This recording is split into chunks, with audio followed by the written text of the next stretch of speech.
नारायणं नमस्कृत्यं नरं चैव नरोत्तमं देवीं सरस्वतीं व्यासं ततो जयामुदीरये।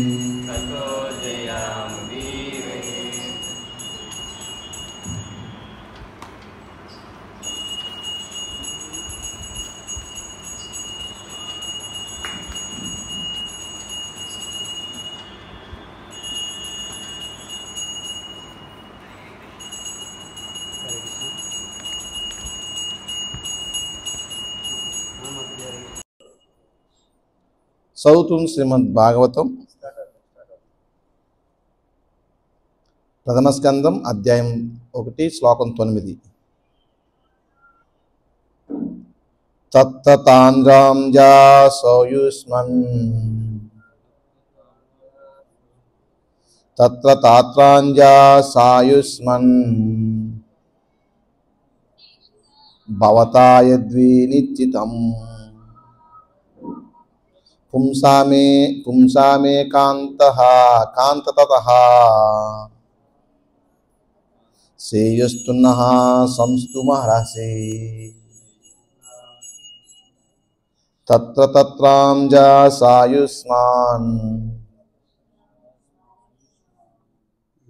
భవతా యద్వినిశ్చితం పుంసామే కాంతః శ్రేయస్తన్నః సంస్తుమహర్షి తత్ర తాంద్రాంజాసాయుష్మాన్ భవతా యద్వినిశ్చితం పుంసామే కాంతతః శ్రేయస్తన్నః సంస్తుమహర్షి.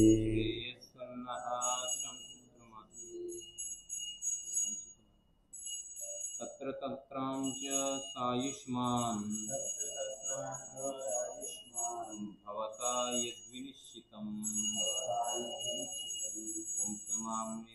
పుంసామే కాంతతః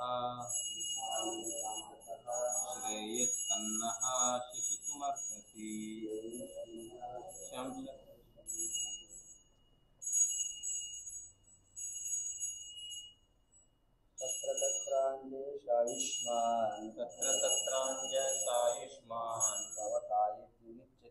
భవతా యద్వినిశ్చితం పుంసామే కాంతతః శ్రేయస్సున్నః సంచితుమర్హసి. These were two translation. తత్ర దాని యొక్క, తత్ర దాని యొక్క, అంజస సులభము గావించి, ఆయుష్మాన్ ఆయుష్మంతుడా, భవత నీ ద్వారా, హెత్ ఏదైతే, వినిశ్చితం నిర్ణయింపబడినదో, పుంసాం మానవులకు, ఏకాంతతః సంపూర్ణమైన, శ్రేయః పరమశ్రేయస్సును, తత్ దానిని, నా మాకు, సంసితం వివరించుటకు, అర్హసి అరుడవు. దీనికి అర్థము భాష్యం చెప్పించలే శ్రీ భక్తివేదాంత స్వామి శిల ప్రభుపాద్. జయ శిల ప్రభుపాద్. ఓ ఆయుష్మంతుడా, కనుక జనులకు ఏది పరమ శ్రేయోదాయకమని నీవు నిర్ధారించితివో అట్టి దానిని సులభంగా అవగతము అగు రీతిలో దయచేసి మాకు వివరింపుడు. భాష్యం. భగవద్గీత యందు ఆచార్యుని సేవ ఉద్దేశించబడినది. ఆచార్యులు, గోస్వాములు వంటి వారు సదా జనులు శుభమనే వాంఛింతురు. అట్టి ఆలోచనలోనే వారు సదా మగ్నులయుందురు. ముఖ్యంగా జనులు ఆధ్యాత్మిక శుభముగా కూర్చే వారి ఆలోచన నిండి ఉండును. వాస్తవమునకు భౌతిక శుభమన్నది ఆధ్యాత్మిక శుభంతో పాటు అప్రయత్నంగా వనగూడుచుండును. కనుకనే ఆచార్యులైన వారు ఆధ్యాత్మిక శుభము కొరకే జనులకు బోధన చేయుచుందురు. కలియుగమునందలి మానవులు అసక్తతను దూరదృష్టిచే దర్శింపగలనంతనే మహర్షులు శాస్త్రసారము తెలియజేయమని సూతగోస్వామిని అర్థించిరి. కలియుగ జనులు సర్వవిధములుగా భ్రష్టులైనటయే అందుకు కారణము. కనుకనే వారు పరమశ్రేయదాయకమైన దాన్ని గూర్చి ప్రశ్నించిరి. అటువంటి పరమశ్రేయదాయకమైనదే జనులకు పరమశ్రేయస్సును గూర్చగలదు. యుగమందలి మానవులు దయనీయ స్థితిని రాబో శ్లోకంలో వివరింపబడినది. ఓం అజ్ఞానతిమిరంధస్య జ్ఞానాంజనశలాకయా చక్షురున్మిలితం యేన తస్మై శ్రీ గురువే నమః. నమో ఓం విష్ణుపాదాయ కృష్ణప్రేష్ఠాయ భూతలే శ్రీమతే భక్తివేదాంత స్వామి నామిని. నమస్తే సారస్వతే దేవే గౌరవాణి ప్రచారిణి నిర్విశేష శూన్యవాది పాశ్చాత్య దేశతారిణి. హే కృష్ణ కరుణ సింధు దీనబంధు జగత్పతే గోపేశ గోపికా కాంత రాధాకాంత నమోస్తుతే. తప్త కాంచన గౌరాంగీ రాధే వృందావనేశ్వరి సభానుసుతే దేవే ప్రణమామి హరిప్రియ.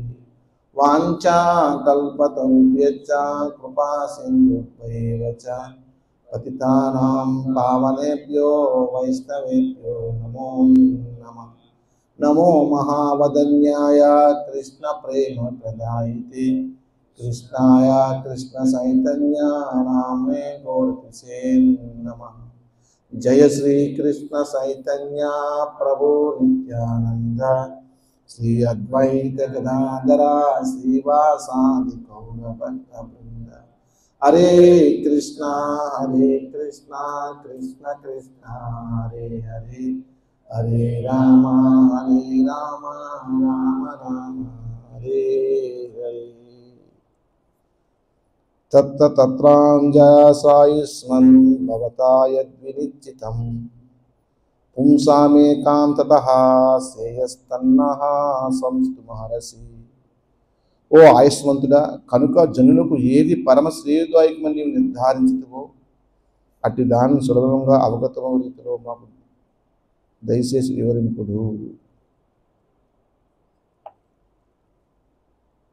సో ఈ శ్లోకంలో ఈ అధ్యాయం ఋషుల యొక్క పరిశీలనటువంటి అధ్యాయం.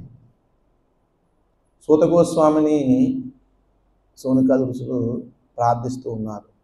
ఓ ఆయుష్మంతుడా, నువ్వు ఏది పరమ శ్రేయోదాయకమని అనుకుంటున్నావు అందరికీ దాన్ని మాకు వివరించండి అని సూత గోస్వామిని సోనకాది ఋషులు ప్రార్థిస్తూ ఉన్నారు. వీళ్ళు పలానా చెప్పని అంటలేదు. మీరు సర్వశాస్త్రాల యొక్క సారాంశం మీకు తెలుసు కాబట్టి సమస్త జనులకి ఏది శ్రేయోదాయకమో అది మాకు వివరించండి. ఇక్కడ ఏం వివరిస్తున్నారంటే, ఆచార్యులు గోస్వామి వారు సదా జన్మశుభమనే వాంఛింతురు. పరమహంస పరివ్రాజకాచార్య గోస్వామి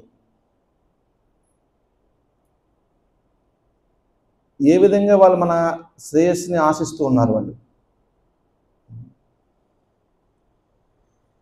ఉదాహరణకి సన్యాసి ఒక గృహస్థుడింటికి భిక్షాటనకు వస్తాడన్నమాట. భిక్షాటనకు వస్తానికి భిక్ష వేస్తారు గృహస్థులు, ధర్మం అది. మరి భిక్ష వేసినప్పుడు ఆ సన్యాసి ఏం చేస్తాడంటే ఆ భిక్ష వేసే సమయంలోనే, ఆ కొద్ది సమయంలోనే వినియోగించుకుని ఆ గృహస్థులకి ఆధ్యాత్మిక బోధన చేస్తాడన్నమాట.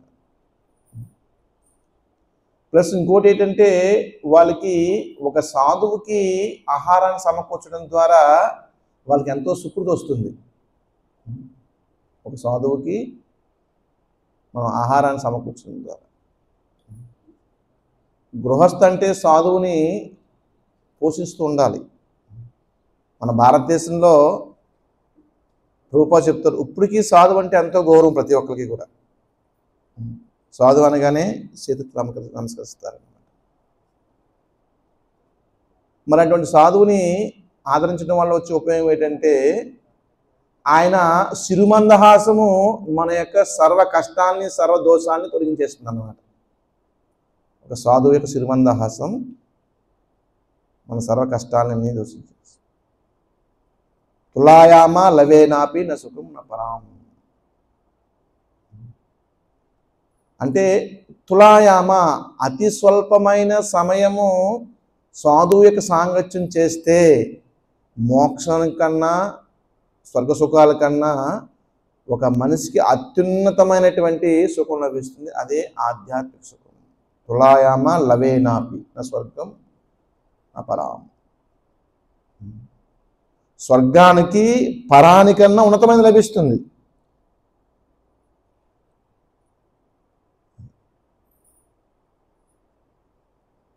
అంటే సాధువు ఆ విధంగా ఆయన ఎక్కడో కూర్చుని తపస్సు చేసుకునే దానికన్నా ఏం చేస్తుంటాడంటే ఆయన అన్ని ప్రదేశాలు తిరుగుతూ కాపాడిన ప్రతి వాడికి కూడా కృష్ణుడి గురించి కృష్ణ కథ గురించి వివరిస్తూ ఉంటాడు. వాళ్ళ చేత హరినామాన్ని చేయిస్తూ ఉంటాడు. వాళ్ళకి భగవంతుని శరణాగతి అయ్యేటట్టు చేస్తూ ఉంటాడు. ఎందుకు చేస్తూ ఉన్నాడంటే ఆయన పరమ శ్రేయభిలాషి. ఈ సృష్టిలో అత్యున్నతమైన శ్రేయస్సు ఏది అంటే కృష్ణ చైతన్య మార్గమే. అంటే ఇక్కడ సాధువు యొక్క నిస్వార్థత్వం మనకి స్పష్టంగా కనబడుతుంది. మనం ఏదైనా బాగా ధనం సంపాదించుకున్నాం అనుకో, లేకపోతే మనం వజ్రవైరాలు సంపాదించుకున్నాం అనుకోండి, ఏం చేస్తాం? మన ఇంటి దాచుకుని మన వారసులకు మాత్రమే, ఎవ్వరికీ కూడా ఇవ్వకుండా వారసులకు మాత్రమే మనం ఇస్తాం. కానీ ఈ సాధువులు గోస్వాములు ఈ సృష్టిలోనే అత్యున్నతమైనటువంటి కృష్ణ భక్తిని అందరికీ ఇస్తూ ఉన్నారన్నమాట. అంటే అక్కడ సాధువు యొక్క నిస్వార్థత్వం ఏంటో మనకు అర్థమవుతుంది. కృష్ణ చైతన్యం అన్నది అమూల్యమైనది, దానికి వెల కట్టలేము ఎవరం కూడా. మరి అంత అమూల్యమైన వస్తువు ఆ సాధువు మనకి ఊరికే ఇస్తూ ఉన్నాడు దయార్థోదయంతో. మరి ఆ అమూల్యమైన వస్తువుని మనము ఎలా పదిలిపరుచుకోవాలన్నది మనం తెలుసుకోవాలి. ఆ అమూల్యమైన వస్తువుని మన హృదయంలో పదిలిపరుచుకోవాలి. ఆ విధంగా ప్రతి వ్యక్తికి కూడా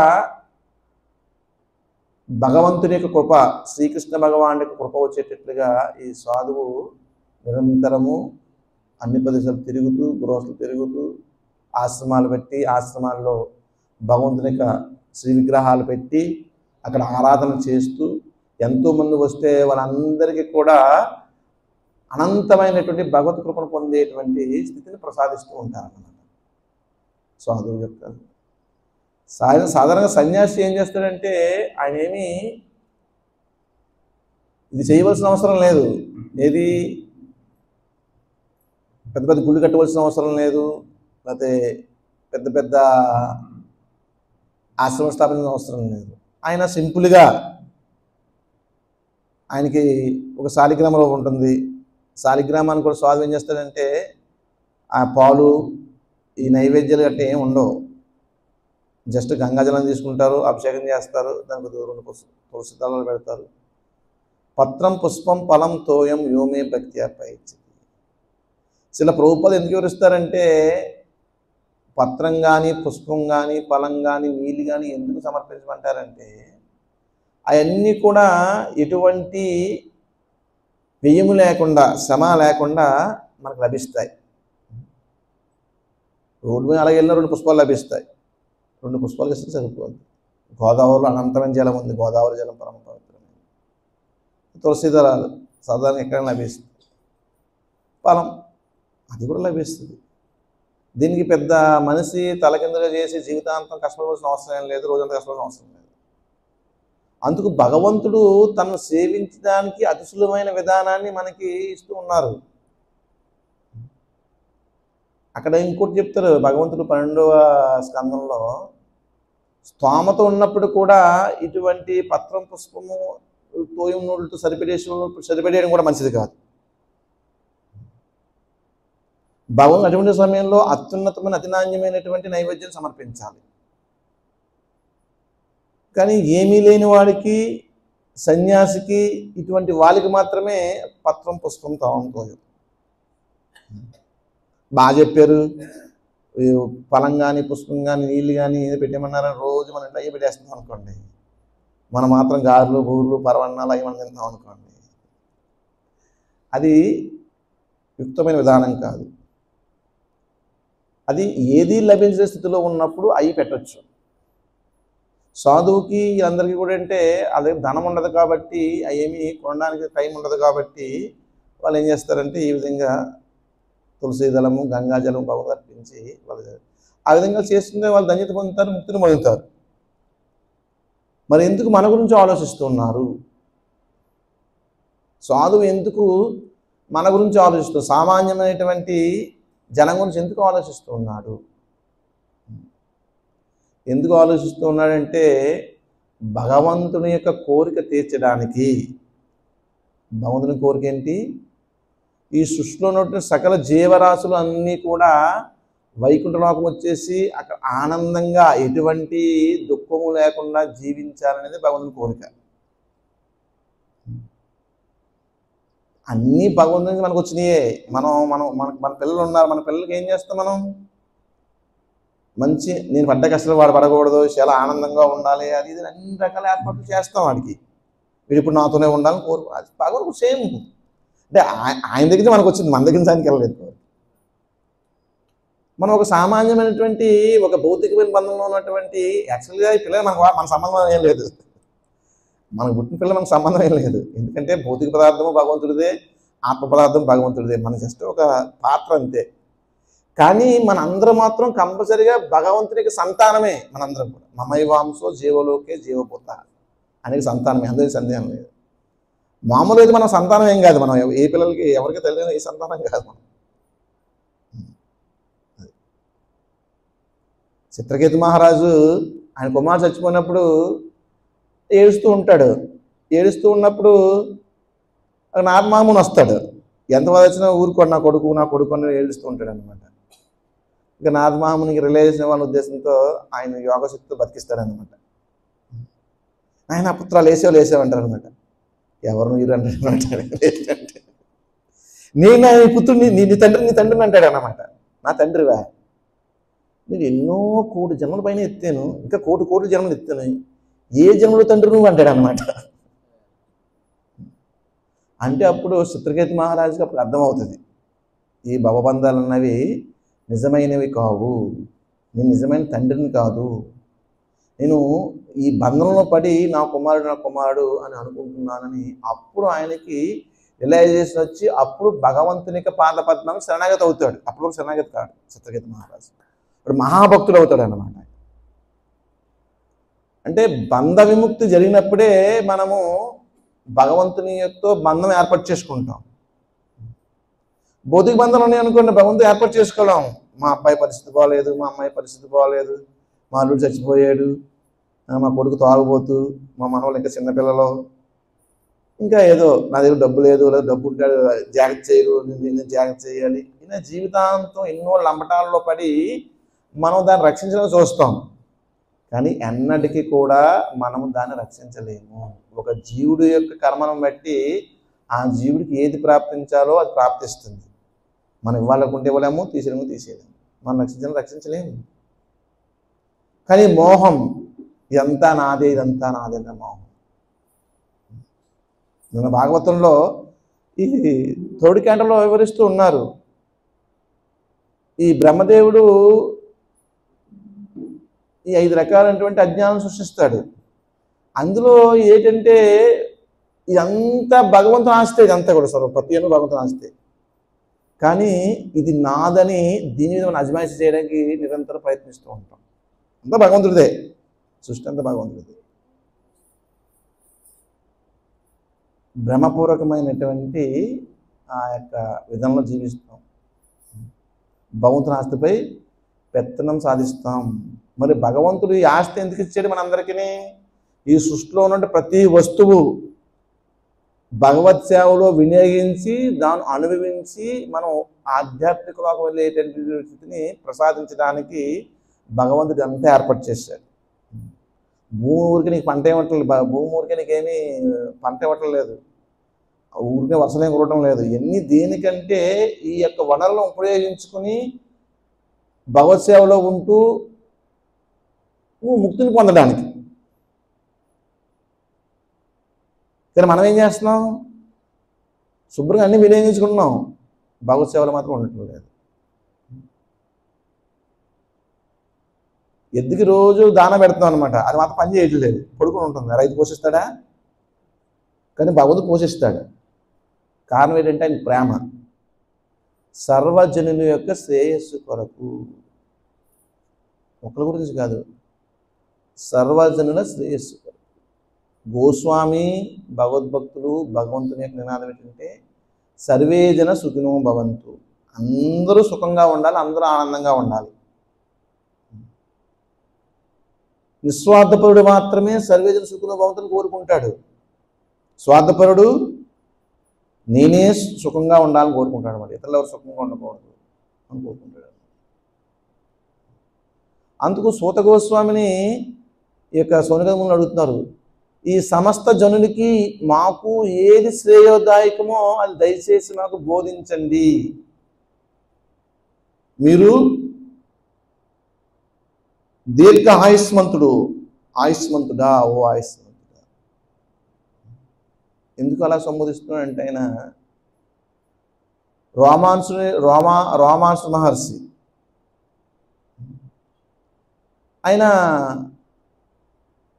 పెద్ద భాగవతం క్లాస్ ఏర్పాటు చేశారనమాట. భాగవతం ఋషులందరూ కూడా ఇప్పుడు ఎలాగైతే సూత గోస్వామిని సోనిక ఋషులందరూ కూడా ఆశీర్వదించి ఆయన ఆశ మీద కూర్చోబెట్టి దీర్ఘాయుష్ని ప్రసాదించి ఆయనకి ఆశీర్వాదాలు ఇచ్చి ఏ విధంగా అయితే ఆశ్రమం మీద కూర్చోబెట్టి భాగవతం వివరించమంటున్నారు, రోమాసుర మహర్షిని కూడా సకల ఋషులు అందరూ కూడా ఎంతో గౌరవించి ఆయనకి దీర్ఘాయుష్ ప్రసాదించి ఆయన్ని వ్యాసాసనం కూర్చోబెట్టి భాగవతాన్ని ప్రవచించమని అందరూ కూడా ఋషులందరూ కూడా ఆయన్ని ఆమోదిస్తారు. కాబట్టి వ్యాసాసనం కూర్చుని ఉన్నాడు. ఆ సమయంలో బలరామ ప్రభుల వారు తీర్థయాత్రలు చేస్తూ ఉన్నాడు కురుక్షేత్ర రంగం జరుగుతున్న సమయంలో. అలా వెళ్తూ నైమిషానికి వెళ్ళాడు. అక్కడ ఋషులందరూ బలరామ ప్రభుని చూసిన వెంటనే లేచి అందరూ ప్రణామాలు చేశారు. ఒక వ్యక్తికి ప్రణామం చేయడమే సకల గౌరవాలు, అంతే. మనం ఏం చేయవలసిన అవసరం లేదు. సిరిమందాసనం చేస్తూ ఒక వ్యక్తికి ప్రణామం చేస్తే స్వాగత సత్కారం అయిపోయినట్టు. ఇంకా అదే మనం సత్తుల ఇంటికి వెళ్ళాం అనుకోండి, లేకపోతే మన చిన్న ఇంటికి వెళ్ళాం అనుకోండి, మనం వెళ్ళిన సరే ముఖం మార్చుకుంటాడు అనమాట. ఆహ్వానం ఉన్నది ఏమి ఉండదు. ఆహ్వానం అంటే ఏంటంటే జస్ట్ మన ఇంటికి వచ్చినటువంటి అతిథిని కానీ స్నేహితుని కానీ లేకపోతే ఎవరైనా సరే ఒక సిరిమందహాసంతో స్వాగతం పలకడమే నిజమైనటువంటి విధానం అన్నమాట. ఆ విధంగా చేసిన తర్వాత ఆయన వ్యాసాసనం కూర్చొని చెప్తున్నప్పుడు ఈ బలరాముడు కూడా వచ్చినప్పుడు ఈయన లెగలేదు. లేకపోతే బలరాముడికి కోపం వచ్చింది. అదే వీడు తనకన్నా మహోన్నతమైన వ్యక్తులు వచ్చినప్పుడు లేచి గౌరవించాలనేటువంటి సంస్కారం కూడా లేనివాడు ఇక వ్యాసాసనం కూర్చున్న అర్హుడు కాదు. అక్కడ బలరామ ప్రభు రీజన్ అది. అందుకు శిక్షార్హుడు అనే ఉద్దేశంతో ఒక దర్భతీసి ఇలా అంటాడు అనమాట. అంటే అన్న రామన్ చనిపోతాడు. అక్కడున్న మహర్షులందరూ కూడా ఆత్మనాలు చేస్తుంటారు. హరి హరి గోవింద గోవింద గోవింద నారాయణ నారాయణ బలరామ బలరామ అని ఆత్మనాలు చేస్తుంటారు అనమాట. అందరూ బలరామ ప్రభు దగ్గరికి వస్తారు. ఏ బలరామ ప్రభు ఏంటి మీరు చేసిందంటారు. వీడు ధర్మాన్ని అతిక్రమించాడు. తనకన్నా ఉన్నతమైన వ్యక్తి వచ్చినప్పుడు కనీసం ఆహ్వానించాలి, గౌరవించాలనే విధానం కూడా లేకుండా ఆసనం కూడా లేచి నిలబడకుండా చేశాడు. కాబట్టి అధర్మపరుడు, శిక్షార్హుడని శిక్షించానంటారు. చూడండి, ఇప్పుడు భగవంతుని మన పలికొచ్చి వెళ్తుంది అనుకోండి. ఉదాహరణకి బయట చాలామంది ఉంటారు. కొంతమంది వెంటనే నమస్కారం పెడతారు లేచి. కొంతమంది కూర్చుని కూడా లేగడవాడు. కొంతమంది చుట్టు కాలుతూ ఉంటాడు. కొంతమంది భగవంతుడు వచ్చిన పట్టించుకోడు, బాతకాన్ని కొట్టుకుంటూ అది అంటే భగవంతుడు ఏదో ఎందుకు పనికిరాని వాడు, వాడేదో గొప్పవాడి కింద ఫీల్ అయిపోయి చేస్తాడు. కలియుగ జనులు వాళ్ళకి ఇంపార్టెన్స్ ఏంటో తెలియదు. అది ఒక రాజకీయ నాయకుడు వచ్చాడు అనుకోండి, లేచిపోయి పరుగు వెళ్ళిపోతాడు దగ్గరికి. మనం గమనిస్తాం బయట. అంటే వాడికి మందబుద్ధి, వాడిని ఎవరిని గౌరవించాలి, ఎవరిని ఆహ్వానించాలి తెలియదు వాడికి. భగవంతుడు పల్లకి ఉత్సవంలో రథోత్సవంలో ఎందుకు బయటికి వెళ్తున్నాడు? అదే వీళ్ళు నా దగ్గర రావడానికి ఎలా ఖాళీ లేదు కాబట్టి నేనే వాళ్ళ దగ్గర దర్శనం ఉద్దేశంతో భగవంతుడు వెళ్తున్నాడు బయటికి. అయినప్పుడు కూడా ఆయన్ని పట్టించుకోరు, మందబుద్ధులు అన్నమాట, అధర్మపరులు. కాబట్టి వాళ్ళకి అన్నిటికీ కూడా శాంతి కానీ, సౌఖ్యం కానీ, ఆనందం కానీ ఏమీ ఉండవు. ఏం సందేహం లేదు అందులో. ఇది అధర్మపరులు. ఉన్నతమైన వ్యక్తికి మరి భగవంతుడు అంటే సర్వోత్తముడు, ఇంకా ఆయన మించిన ఎవరు లేరు. అటువంటి భగవంతుడు కూడా వాళ్ళు మినిమం గౌరవం ఇవ్వలేదంటే, లేచి నిలబడి కొంచెం ముగ్గురు తస్తాలతో లేరు అంటే ఇంకా వాళ్ళని ఎవరు రక్షిస్తాడు? ఇక్కడ రోమార్సనుడు చేసినటువంటి అపరాధం ఏంటంటే, భగవంతుడికి బలరామ ప్రభులకి తగిన గౌరవం వసకపోవడం అని చేసిన అపరాధం, అధర్మం. శిక్షించారు. అందుకు గోల పెడతారు, అదే మేము ఆయనకి సర్వాయుస్సు ప్రసాదించాము, దీర్ఘాయుస్సు ప్రసాదించాము, ఆయన సకల జ్ఞానం ప్రసాదించాము. మరి ఇప్పుడు మేము అందరూ ఎంత తపశక్తి చేసి ఎంతో సాధువులు మేము, మరి మా మాట ఒమ్మోతేలాగా? ఆయనకి దీర్ఘాయుస్సు పెట్టాము, నేను దీర్ఘాయుస్సు అనుభవం అండి, ఆయన వెంటనే అల్పాయుష్ ఎలా చచ్చిపోతే ఏం పరిస్థితి? అంటే మనకు వాక్శక్తి, శక్తి పవిత్రత ఇంటి లెక్క కదా అప్పుడు. మరి మా మాట సంగతి ఏంటని అడుగుతారు వాళ్ళు. అంటే బలరామ ప్రభు అంటారు, అయితే బతికిచ్చేస్తానంటారు. లేదు లేదు, నీ సంకల్పానికి వ్యతిరేకంగా ఏం చేయొద్దు, నువ్వు ఆయన్ని శిక్షించంతే. మేము ఆయనకు ఆశ ప్రసాదించాం, అది కూడా జరగాలి. అంటే భగవంతుని యొక్క సమర్థత కూడా ఇక పరీక్ష తెలియజేయబడుతుంది. భగవంతుడు ఎంత సమర్థుడు చూడండి, ఆయన్ని బతికించకూడదు, మళ్ళీ వీళ్ళ మాట ఒమ్మోకూడదు, అలా చేయండి అంటారు అన్నమాట. అప్పుడు బలరామ ప్రభుడు ఓకే అని, ఈయన శరీరాన్ని మద్దించండి, ఈయన శరీరం నుంచి ఒక పుత్రుడు వస్తాడు, పుత్రుడు తండ్రి శరీరం వస్తాడు, తండ్రి ఆయనక. ఎందుకు స్త్రీకి భర్త తపస్సు చేసుకుని వెళ్ళిపోతే పుత్రుడు రక్షిస్తాడంటే, పుత్రుడు కూడా తండ్రి యొక్క భర్త యొక్క అంశ ఆయన. కాబట్టి ఆయన శరీరం నుంచి మదించండి, ఒక పుత్రుడు పుడతాడు. ఆ పుత్రుడు ఈయనకి ఏదైతే ఉన్నాయో, దీర్ఘ ఆయుస్సు, సకల జ్ఞానము అన్నీ అన్నీ ఆయనకి ప్రాప్తిస్తాయి. కాబట్టి జస్ట్ బాడీ మారుతుంది తప్పించి ఆయన శరీరం వచ్చింది కాబట్టి ఆయన ఈయన సమానమే, ఇంకా ఇంక సమానం లేదు. కాబట్టి ఆ విధంగా ఆయన పునర్జీవితం అవుతుందని చెప్తారు అన్నమాట. అలా అయినవాడే సూత గోస్వామి. అందుకు ఆయుష్మంతుడా అని పిలుస్తున్నారు వీళ్ళు, ఎందుకంటే చాలా దీర్ఘాయుస్సు ఉంది సూత గోస్వామి. ఆ విధంగా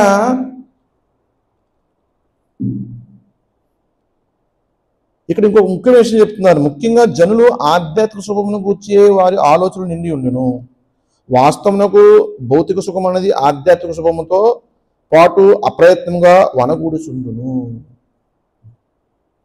అంటే మన ఆధ్యాత్మికమైనటువంటి స్థితిలో ఉన్నాం అనుకోండి, భౌతికమైన స్థితి ఆటోమేటిక్గా వచ్చేస్తుంది. అందులో మన కుటుంబం గడడానికి లేకపోతే మనం జీవించడానికి ఎటువంటి లోటు ఉండదు. సరే ప్రభువు చెప్తుంటే, భగవంతుడు అసమర్థుడు కాదు, తనను పూజించేటువంటి సంతానాన్ని పోషించలేనటువంటి స్థితి లేనివాడు కాదు భగవంతుడు. భక్తిసిద్ధ మహారాజ్ ఏం చెప్తారంటే, శిల ప్రభుపాదతో, ప్రభుపాద్ ఎంత ప్రచారం చేయాలంటే, మహారాజు ఎంత ప్రచారం చేయాలంటే చాలా ధనం కావాలి, అవి కావాలి, ఇవి కావాలి, కానీ అన్నీ మన దగ్గర లేవు, ఎలాగని అడుగుతారు శిల ప్రభుపాద్ భక్తిసిద్ధ మహారాజుని. వాళ్ళు భక్తిసిద్ధ మహారాజు ఏం చెప్తారంటే, ఒక రాజకీయ నాయకుడి గురించి ప్రచారం చేయాలంటే ఆ రాజకీయ నాయకుడు తన అనునాయులందరికీ కూడా ధనం ఇస్తాడు, అధికారం ఇస్తాడు, అన్నీ ఇచ్చి తనకు ప్రచారం చేయమంటాడు. మరి ఒక మామూలు మానవుడే తన గురించి ప్రచారం చేయడానికి అన్ని సమకూర్చున్నప్పుడు అఖిలాండ కోటి బ్రహ్మాండ నాయకుడు భగవంతుడు లక్ష్మీపతి ఆయన గురించి ప్రచారం చేస్తారు, నీకు లోటు ఏం చేస్తారు? తప్పకుండా నీకు అన్నీ ఇస్తారు. మరి అదే జరిగింది కదా ప్రభుపాదుల వారికి, అదే జరిగింది. ఎంత ఈ ప్రపంచం చూస్తుంటే ఎంత ఐశ్వర్యం, ఎంత సంపద, ఎంత కీర్తి.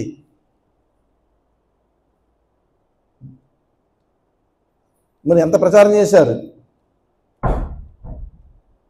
అంటే మనం భగవంతుని గురించి ప్రచారం చేయాలనేటువంటి సంకల్పం ఉంటే చాలు, మిగతా అన్నీ వచ్చేస్తాయి ఆటోమేటిక్గా. ఇది ఎలాగొస్తుంది, అది ఎలాగొస్తుంది, ఓకే. కొద్దిగా టెన్షన్ అనేది ఉంటుంది, టెన్షన్ లేకపోతే దాని థ్రిల్ ఉండదు అన్నమాట. యుద్ధం అంటే కత్తి ఇలా అనేసి ఉండదు కదా. యుద్ధం అంటే చాలా బీభత్సం ఉంటుంది అందులో. యుద్ధం అంటే అదేవిధంగా ప్రచారం కూడా ఒక యుద్ధం. ఎవరి మీద యుద్ధం? మాయాదేవి మీద యుద్ధం. ఆ యుద్ధానికి కావాలంటే ఆయుధాలు సమకూర్చుకోవాలంటే మనం ఎంతో శ్రమపడాలి. ఓకే, మనం ఇలా ఏదో ఆశ్రమం పెట్టినట్టు అక్కడగా ఎవడో వచ్చేసి 10 కోట్లు నేను చందా ఇచ్చేస్తాను అనుకునే, అలా ప్రతి దిక్కుని ఎక్కడ పెట్టినా వచ్చేస్తుంది అనుకోండి, ప్రతిఫలం చేస్తుంటే ఆశ్రమం పెట్టేస్తుంటారు అనమాట. కానీ దీనికి ఎంతో శ్రమపడి మనం శ్రమించి రకాల ప్లాన్ చేసి భగవంతుని ప్రార్థించి అది చేసి మనం చేస్తున్నప్పుడు స్లోగా భగవంతుడు ఇస్తూ ఉంటాడు అన్నమాట. ఒకేసారి ఇవ్వడు. ఒకసారి మనలో అహంకారం వస్తుంది, ఇది నా వల్లే వచ్చేసింది, నేను ప్రచారం చేయడం వల్ల వచ్చి నాకు డొనేట్ ఇచ్చేసారు, అది ఇదే మనం అనుకుంటూ ఉంటాం. అందుకు భగవంతుడు మనకి సమకూరుస్తాడు కానీ స్లోగా ఇస్తాడు అనమాట. ప్రభుపాదులారు వంటి ఆచార్యులకి ఆయనకి అంతే. ప్రభుపాద ఆచార్యులు కూడా ప్రభుపాదులు ఇస్కాన్ స్థాపిస్తులోకి ₹1 చేతిలో ప్రభుపాదులు. అప్పుడు ప్రభుపాదులు డిసైబుల్స్ ఉన్నారన్నమాట. డిసైబుల్స్ ఏం చేసేవారంటే వాళ్ళు అక్కడ అమెరికాలో ఏంటంటే అవర్స్ బేసిక్ వర్క్ అనమాట. బయటకు వెళ్ళి ఒక 4 గంటలు ఏదైనా పని చేసి ప్రతి డిసైబుల్ కూడా ఒక $4 $5 తెచ్చి ప్రభుపాద చేతిలో పెట్టేవారు అనమాట. ప్రభుపాద దాన్ని వినియోగించి ఆ యొక్క సెంటర్ని నడుపుతుండేవారు అనమాట. ప్రసాదాలకి, పువ్వులకి, వాటికి పెట్టి నడుపుతుండేవారు. ప్లస్ అప్పుడు కొత్త కాబట్టి ఎంతోమంది జనం వస్తూ ఉండేవారు. ఇస్కాన్ స్థాపించుకున్నారు, వాళ్ళందరికీ ప్రసాదాలు పెట్టాలి. ప్రసాదాలు పెడుతుంటే డివోటీస్ ప్రసాదం ఉండేది కాదు, టెంపుల్ డివోటీస్కి. వాళ్ళు తినేసి పోయేవారు అనమాట. తర్వాత పస్తులు ఉండేవారు. ఒకసారి ఏం చేసేవారంటే వాళ్ళు ప్రసాదం పెట్టిన సరికి తినేవారు కాదు, ఇళ్ళ గెలికేసి తినేసిపోయేవారు అనమాట. ఈ భక్తులు ఏం చేస్తారంటే అదే మళ్ళీ ఆ ప్రసాదాన్ని, ఇంగ్లాకులోని ప్రసాదాన్ని తీసుకుని మళ్ళీ అందరూ తినేవారు అనమాట. ఒకసారి తింటుంటే ఒక భక్తుడికి ఎవడో బొబ్బుడుకం తినేసి అందుకు చేస్తాడు అనమాట. అది తినండి ఇలా సాగుతుంది నోట్లో పెట్టుకుంటే. అది ప్రభుపాద చూస్తారు, చాలా బాధపడతారు. అరే నా భక్తులకి, నా సంతానానికి కనీసం తినడానికి కూడా ఫుడ్ లేదా అనే ఉద్దేశంతో రేపు నుంచి మీరు ఎట్టి పరిస్థితుల్లో అలా చేయొద్దు, మనకి ఎంతో మీద పడి మనం కూడా ప్రసాదం మనం కూడా చేసుకోవచ్చు అనే ఉద్దేశంతో ప్రభుపాదుల వారు అక్కడ మళ్ళీ ఏదో ఏర్పాట్లు చేసి భక్తులకు కూడా ఆ విధంగా ఉద్దేశ ప్రసాదం కాకుండా ఉండేటట్లు ఏర్పాటు చేస్తారు. అంటే అటువంటి స్థితిలోంచి వచ్చింది ఇస్కాన్. ఒక పూట ప్రసాదం తినడానికి కూడా లేని స్థితి ప్రభుపాద స్థాపిస్తాడు. మరి ఇప్పుడు మన యొక్క ట్రాన్సాక్షన్ చూసి గవర్నమెంట్ సంపుతుంది పట్టుకోండి, మీరు ట్యాక్స్ కట్టాలి, ఇన్కమ్ ట్యాక్స్ కట్టాలి, ఇన్కమ్ ట్యాక్స్ కట్టాలి. మన ఇస్కాన్ యొక్క ఈ భారతదేశం వార్షిక ఆదాయం 1000 కోట్ల పైనే. రామకృష్ణ మిషన్ తర్వాత మందే. అంటే వాళ్ళు భౌతికంగా ఏంటంటే హాస్పిటల్స్ రన్ చేస్తారు కాబట్టి ఎక్కువ డోసెస్ వస్తాయి. మనం ఎక్కువ ఓన్లీ ఇస్కాన్ది, మళ్ళీ అన్నామత టెస్టులు ఉంటే చాలా ఎక్కువ వస్తుంది. అంటే మరి అన్ని కోట్లు టర్న్ ఓవర్ వస్తుంది, ఎక్కడ వస్తుంది? ప్రజలు ఇస్తున్నారు, భగవంతుడు ఇస్తున్నాడు. అంటే ఆ విధంగా భగవంతుడు అన్నీ ఏర్పాటు చేస్తాడు తన భక్తులకన్నీ కూడా. ఆయుష్ని కూడా ఏర్పాటు చేస్తాడు. ఒక భక్తుడు అవసరం ఉందనుకోండి, భగవంతుడు వాడికి ఆయుష్ ఇస్తాడు. ఒకవేళ అల్పాయుష్ని ఆయుష్ ఇస్తాడు అన్నమాట భగవంతుడు. ఆయన ఇష్టం. ప్రభుపాదకి ఇచ్చారు, గురు మహారాజ్కి ఇచ్చారు, అది భగవంతుడి ఇష్టం. అది ప్రభుపాద చెప్తారు, ఒక భక్తుడి యొక్క మృత్యు అన్నదే మృత్యు యొక్క చేతిలో ఉండదు, భగవంతుడి చేతిలో ఉంటుందని చెప్తారు. భగవద్గీతలో వస్తుంది. ఈ విధంగా సర్వజనుల యొక్క శ్రేయస్సు గురించి, అదేవిధంగా భౌతిక సుఖమాది ఆధ్యాత్మిక సుఖంతో పాటు అప్రయత్నంగా అనకూర్చున్నారు కనుకనే ఆచార్యులైన వారు ఆధ్యాత్మిక శుభం కొరకే జనులకు బోధన చేయుచుందరు. ఇప్పుడు భౌతికమైన సాధు దగ్గరికి వెళ్ళాం అనుకోండి, అయ్యా నాకు కష్టాలు ఉన్నాయి, నేను ఈ వ్యాపారం చేసినా పనికి రావడం లేదు, అన్ని వ్యాపారం నష్టం వచ్చేస్తున్నాయి, మా భార్యకి నాకు గొడవలు ఉన్నాయి, ఇవన్నీ చెప్తే ఓకే నువ్వు ఈ వ్రతం చెయ్యి, ఆ వ్రతం చెయ్యి, ఆ గ్రహాన్ని పూజ చెయ్యి, ఈ గ్రహాన్ని పూజ చెయ్యి, ఆ గుడి దగ్గరికి వెళ్ళు, ఈ గుడి దగ్గరికి వెళ్ళు, అది చెప్తాడన్నమాట.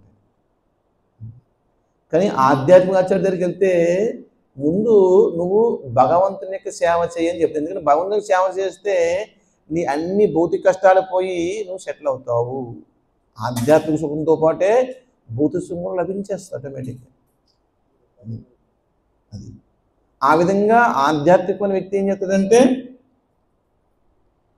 ఆచార్యులు ఆధ్యాత్మిక సుఖం కొరకే జనులకు బోధన చేసిండ్రు. కలియుగమునందరి మానవులు అసక్తతను దూరదృష్టితే దర్శించగలిగినందునే మహర్షులు శాస్త్రానుసారం తెలియజేయమని సూత గోస్వామిని అర్జించింది. కలియుగ జనులు సర్వవిధములుగా భ్రష్టులైనటే అందుకు కారణము కనుకనే వారు పరమశ్రేయోదాయకమైన దాన్ని గూర్చి ప్రశ్నించిరి. అటువంటి పరమశ్రేయోదాయకమైనదే ఋషులకు జనులకు పరమశ్రేయస్సును గూర్చగలదు. ఇప్పుడు మనం ఇస్కానికి స్థాపించాం, ఎందుకు స్థాపించాం? ఇక్కడ మనందరూ ఇంత టెన్షన్ పడి ఇంత శ్రమపడవలసిన అవసరం లేదు. చెప్పండి, శుభ్రంగా జపం చేసుకుని 16 మాలు జపం అయిపోలేదు, 32 మాలు జపం చేసుకున్నాం, ఇంట్లో బాబు నైవేద్యం పెట్టాం, ప్రశాంతంగా వ్యాపారం చేసుకుని ఉద్యోగం చేసుకున్నాం. అయ్యో ప్రశాంతంగా నాకు కృష్ణ లభించాడు, కృష్ణ చైతన్యం లభించింది, భావన అయిపోయింది. ఎందుకు శ్రమపడాలి? పొద్దున్నే టెన్షన్ అందరికీ, మనకు ఉద్యోగం టైం అయిపోతుంది, వ్యాపారం టైం అయిపోతుంది, పూజారి నడుము పడేస్తుంది, ఇంకొకరికి బాగు చేసుకుని జ్వరం వచ్చేస్తుంది. ఇన్ని రకాలు ఎందుకు శ్రమిస్తున్నాం? ఎందుకంటే భగవంతుని యొక్క కోరికని మనం నెరవేర్చడానికి మనం ప్రయత్నిస్తున్నాం. ఆచార్యుల యొక్క కోరిక నెరవేర్చడానికి ప్రయత్నిస్తున్నాం. ఆచార్య కోరిక భగవంతుని కోరిక ఒకటే. భగవంతుని కోరిక ఏంటంటే సర్వజనులు కూడా ఆధ్యాత్మిక జగత్తు వచ్చి ఆనందంగా జీవించాలని కోరిక. ఆచార్య కోరిక అంటే సర్వజనుల్ని కూడా ఆధ్యాత్మిక జగత్తు తోలేయాలని ఆయన కోరిక.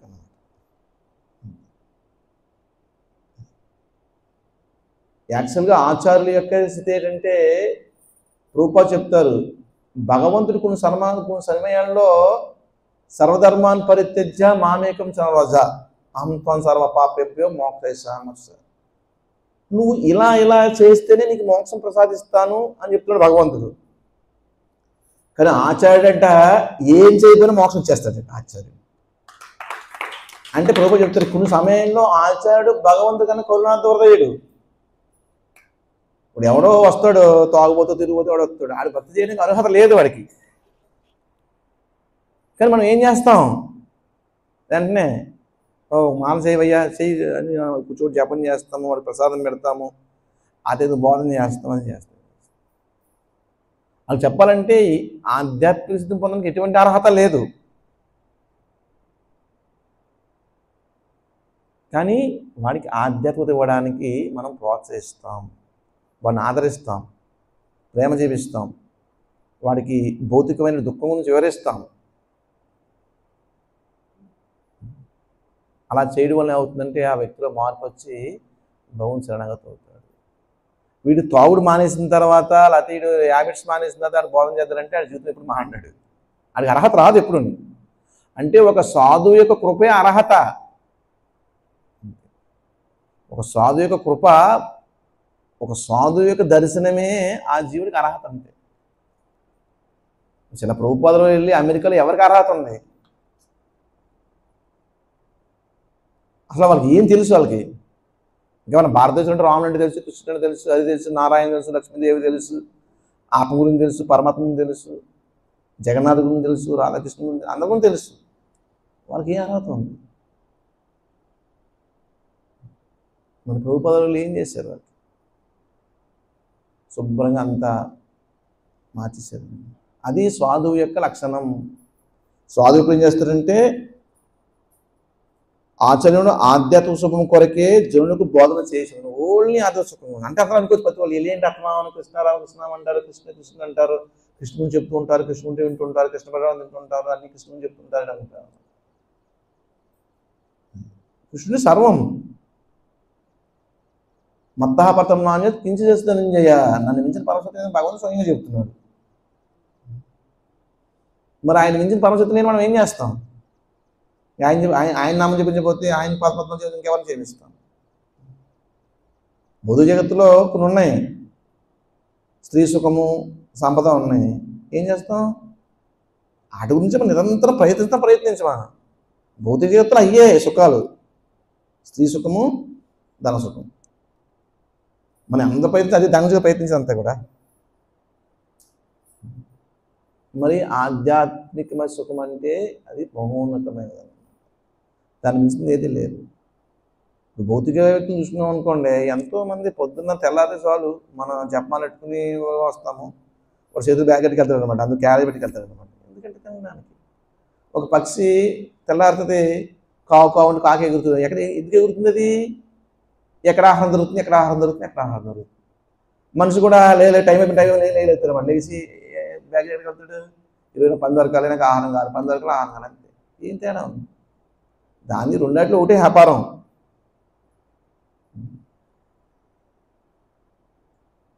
నిరంతరం దేహాన్ని పోషణ నిరంతరం కూడా కష్టపడాలాడు, కష్టపడతాడు అంతే. జంతు జీవనం, పక్షి కూడా అంతే, జంతువు కూడా అంతే. రోజు కష్టపడంగా ఆహారం వస్తుంది, కష్టపడితే ఆహారం రాదు. కానీ మానవ జన్మ ఆ విధంగా ఆహారం గురించి సమయాన్ని కేటాయించడానికి కాదు వస్తా, మనం భగవంతుని గురించి సమయం కేటాయించాలి. కేటాయిస్తే ఆటోమేటిక్గా ఇక్కడ చెప్పినట్లుగా దాంతోపాటుగా నీకు భౌతికమైనటువంటి సుఖం కూడా లభించేస్తుంది. కానీ వాళ్ళందరూ చేసే తప్పు ఏంటి?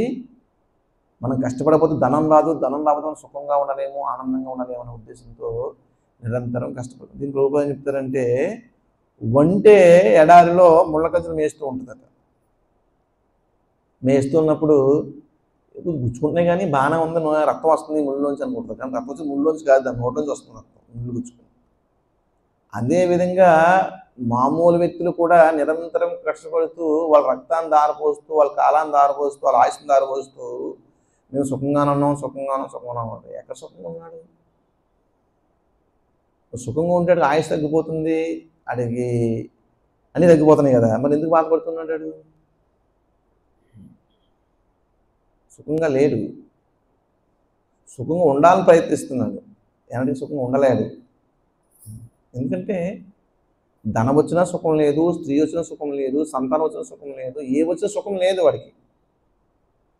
సుఖం ఉంటే అక్కడితో ఆగిపోతాడు కదా. ఇంక జీవితాన్ని మన జీవితాంతో ఒక ప్రయత్నం చేస్తుంటే అర్థం ఏంటి? అర్థం ఏంటి ప్రయత్నం అంటే ఫలము లభించలేదు, మన ఫలం లభించలేదు.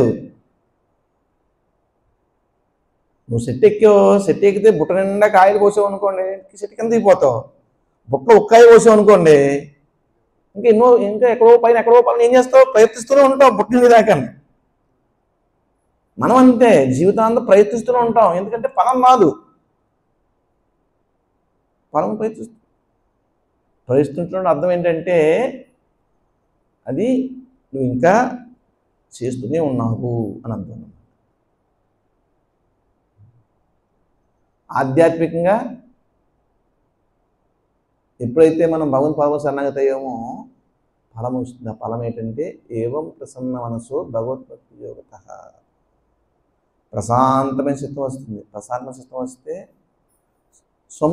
సంతుష్టో ఏనకేనసిత్ అనికేత స్థిర భక్తి మానే ప్రియో నర. సంతుష్టో, నువ్వు భౌతికమైన వ్యక్తికి వెళ్ళి ₹1,00,00,000 ఉన్నాయి అనుకో, నీకు ₹1,00,00,000 అంటే ఎటువంటి సందేహం లేకుండా ఇచ్చేయంటాడు అనమాట. నువ్వు ఒక భక్తుడి దగ్గర సంతుష్టి భక్తుడికి వెళ్ళి నువ్వు భౌతికం ఇస్తాను ఏం చేసుకుంటావు? నాకేం అవసరం లేదు, నాకు కృష్ణుడు అనుగ్రహం ద్వారా నాకు అంతా లభించింది, నాకు అన్నీ ఉన్నాయి, నాకేం అవసరం లేదంటాడు అనమాట. సంతుష్ట అంటే ఏంటంటే సైన్స్ ప్రకారం కూడా ఒక ద్రవంలోని ఒక పదార్థం కలిపామనుకోండి, ఆ పదార్థం కొంచెం కలుస్తుంది. అందులో ఎక్కువ పదార్థం కలిపామనుకోండి కరగదు, అది సాచురేటెడ్ లిక్విడ్ అంటారు అన్నమాట దాన్ని, సంతృప్తి ద్రవణం. దాంట్లో ఏం కరగదు ఇంక అది. అలాగే భక్తుడు సంతృప్తి చెందుకోవడం ఇంకేది కోరుకోవడం, ఇంకా అడికి ఏదో చిన్న అవసరం, బంగారం వచ్చిందా లేకపోతే వజ్రం వచ్చి వేడి వచ్చింది అనవసరంకి ఏం అవసరం లేదు. సంతుష్టో.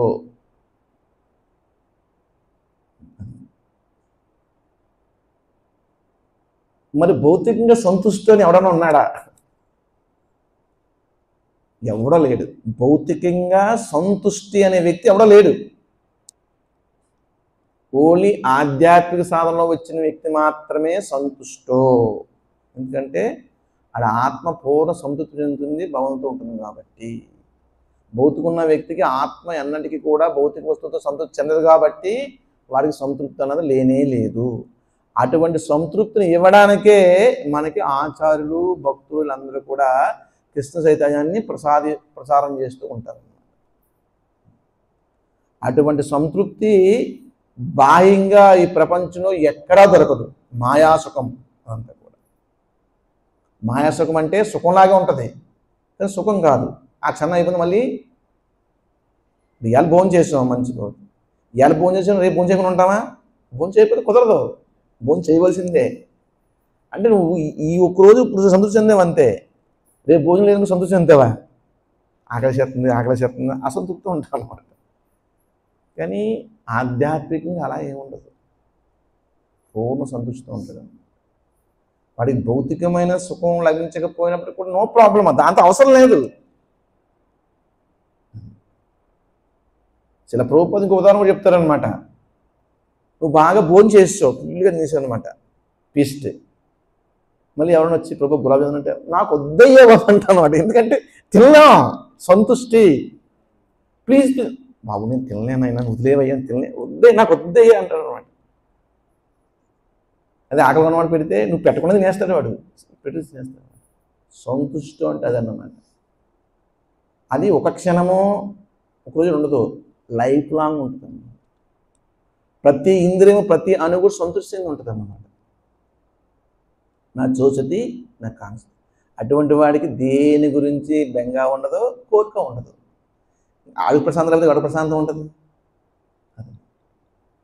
ఆ విధంగా ఈ ఉన్నతమైనటువంటి సాధువులు గురువులు వీళ్ళందరూ కూడా సన్యాసం ఏం చేస్తారంటే అటువంటి సంతృప్తికరమైన జీవితాన్ని మనకు ప్రసాదించడానికి అంతా తిరుగుతూ ప్రసారం చేయాలి. అందుకు ప్రభుపాదుల వారి యొక్క సంకల్పం ప్రకారం మనం ఇస్కాన్ స్థాపించాం అన్నమాట. జనుల యొక్క శ్రేయస్సు గురించి అందరూ ఏమనుకుంటున్నారంటే వాళ్ళు ఏదో ఆశ్రమం పెట్టుకున్నారు, ఏదో డబ్బులు వస్తాయి, ఏదో చేస్తారు అనుకుంటున్నారు తప్పించి అందరి యొక్క సంతృప్తి గురించి ఏర్పాటు చేసిన విషయం చాలా మంది తెలియదు. తెలుస్తుంది. ఆ విధంగా ఈ సూత గోస్వామిని ప్రార్థిస్తూ ఉన్నారనమాట. నువ్వు ఆయుష్మంతుడు కాబట్టి మాకందరికి ఏది శ్రేయోదాయకమో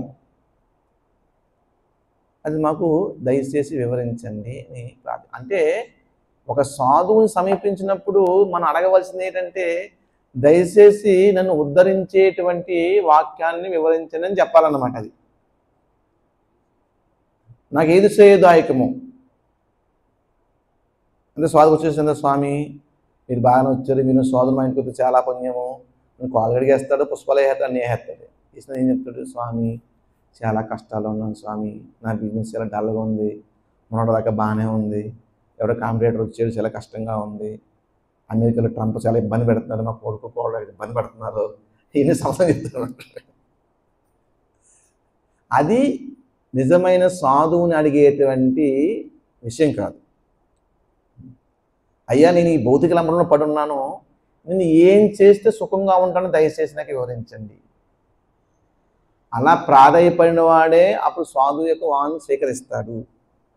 అలా ప్రాధాయపడకుండా భౌతిక విషయాలు కోరుకున్నాడు అనుకున్న సాధువు ఎంత బోధించినా ఈనేట్రా బాబు వచ్చి నీ గురించి చెప్తున్నాడు, మనకి మన సమస్య పరిష్కరించాలి తప్పించి ఇప్పుడు ఆత్మ అంటాడు, పరమాత్మ అంటాడు, కృష్ణుడు అంటాడు, అదంటాడు ఇదంటాడు, ఏంటి మన ఉపయోగం ఏముంది, కృష్ణ సేవిత మనకు ఉపయోగం ఏముంది అని ఒక ఒక్కరు భాషను చేస్తాడు అనమాట. కృష్ణ భక్తులు ఆ కుచేళ్ళు ఏం బాగుపడ్డాడు, పాండవులు ఏం బాగుపడ్డాడు, అందరూ బాధతో ఉన్నారు, ఈనేటాడు బాబు అంటారు. అది ఎందుకంటే వాడిలో ఆ యొక్క దృష్టి, ఆ మాయా యొక్క ప్రభావం, ఆ ఇంద్రియ సుఖం అలా అనిపిస్తుంది. అదే మంచి ఇంకొక మంచి గుణవంతుడికి వెళ్ళాం అనుకునే వెంటనే ఆ సాధువు చెప్పింది చూసి వెంటనే ఆచరిస్తాడు, ఆచరించి వెంటనే మోహనతని పొందుతాడు. చిల ప్రభుత్వం ఏం చెప్తారంటే మనం ఎవరి దగ్గరికి వెళ్ళి బోధన చేస్తాడు స్వీకరించకపోవచ్చు, నేను తిరస్కరించవచ్చు, అయినందు మాత్రం నువ్వేం ఫీల్ అవ్వకు. వాళ్ళు స్వీకరించలేదు మాత్రం ప్రాబ్లం ఏం కాదు. కానీ భగవంతుడిని తెలియని ఎంతోమంది అమాయకులు, వాళ్ళకి బోధించి వాళ్ళు స్వీకరిస్తారని చెప్తారు ప్రభుత్వం. ఉండొచ్చు మన ఊళ్ళోకి వెళ్తే ఎవరు మనం పట్టించుకోకపోవచ్చు, ఓకే నో ప్రాబ్లం. మనమేమి స్వార్థపడితే ఏం చెప్పలేదు, మనకి వ్యాపారం ఏం కాదు. ఈరోజు మాకు పళ్ళ దుకాణం పెట్టాం, పళ్ళు అమ్మకపోతున్నా ప్రాబ్లం రావు, కుళ్ళిపోతున్న ఫీలింగ్ ఏం లేదు కదా. ఇంకొకరికి ప్రయత్నిస్తాం, సుకృతి దగ్గర ప్రయత్నిస్తాం. ఆ సుకృతులు అంటే ఎంతోమంది చాలా తక్కువ మంది ఉంటారు సుకృతులు. మరి అందులో మనుష్యనామ సహస్రేసు, అందులో వేల మందిలో ఒకరు ఉంటారు అనమాట. పెద్ద గవరాళ్ళు పెద్ద గవరాళ్ళు గులకరాళ్ళు ఉన్న అందులో వజ్రముఖ మారేసి నెలకనంటే ఎలా ఉంటుంది పరిస్థితి? అలాగే భక్తుల్ని ఇన్ని గవరాళ్ళు ఎక్కడో ఒక భక్తులు వజ్రం ఉంటాడు అనమాట. వాడిని తీయడానికి ఒక వజ్రం తీయాలంటే ఎంత కష్టపడాలి, భూమి ఎంత తవ్వాలి. అందుకు ఒక భక్తుడిని తయారు చేయడానికి మనం అంత శ్రమించాలి. ఒక భక్తుడి గురించి మనం అలా మనం తిరగ ఊళ్ళో ఒక భక్తుడు తయారవుతాడు అనమాట. కానీ అందరి కోరిక ఏంటంటే ప్రతి ఊళ్ళో కూడా భక్తులు టకటక వచ్చేయాలి, టకటక వచ్చి అందరూ నామం చేసి ఇలా ఎవరు జరగదు. అది ఫస్ట్ ఆఫ్ ఆల్ అంటే మనం కోరుకుంటాం తప్పేం కాదు, మనం అర్థం కోరుకుంటాం చాలా ఉన్నతమైన కోరిక, అది ప్రేమ అన్నమాట. అలా రాకపోతే మనం బాధపడాల్సిన అవసరం లేదు. స్లోగా చేసుకుంటూ అలా తోటలో పువ్వు తక్కువ ఉన్నాయి అనుకోండి, ఒక చెట్టుకి వెళ్తే కంపెనీ నిండిపోదు, తోట అంతా తిరిగితే కంపెనీ నిండుతుంది అనమాట. అది చెట్టు నిండా పూలు ఎక్కువ ఉన్నాయి అనుకోండి, వెంటనే కంపెనీ నిండిపోద్ది అనమాట. దీనికి ప్రభుపాద ఉదాహరణ చెప్తారు. ప్రభుపాద మనం ఎంత సత్యాన్ని బోధిస్తున్నాం కదా, ఇంత చేస్తున్నాం కదా, ఎందుకు మన దగ్గర ఎవరో రారని అడుగుతారు ప్రభుపాద వారిని. ప్రభుపాద ఒక చక్కని ఉదాహరణ చెప్తారనమాట. ఫిష్ మార్కెట్ చాలా మంది వెళ్తారు, వజ్రాల మార్కెట్ అందరూ వెళ్ళాలని చెప్తారు ప్రభుపాద. చేపల బజార్ చూడండి, చాలా జనం ఉంటారు. వజ్రాల కొట్టుకు వెళ్ళండి, ఒకరిద్దరు ఉంటాడండి. అంటే వజ్రాన్ని కొని ఆరాట అందరికీ ఉండదు అన్నమాట. ప్రభుపాద ఎంత సమయస్ఫూర్తి మాట్లాడుతుంటే అదలా మాట్లాడతారు. మనం వజ్రాన్ని అమ్ముతున్నాం, కొని అర్హత అందరికీ లేదు. హరే కృష్ణ. ఏమైనా సందేహం ఏమైనా ఉందా?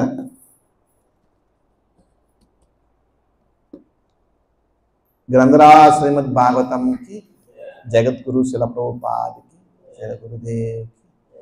గౌర్ ప్రేమానందే. హరి హరి.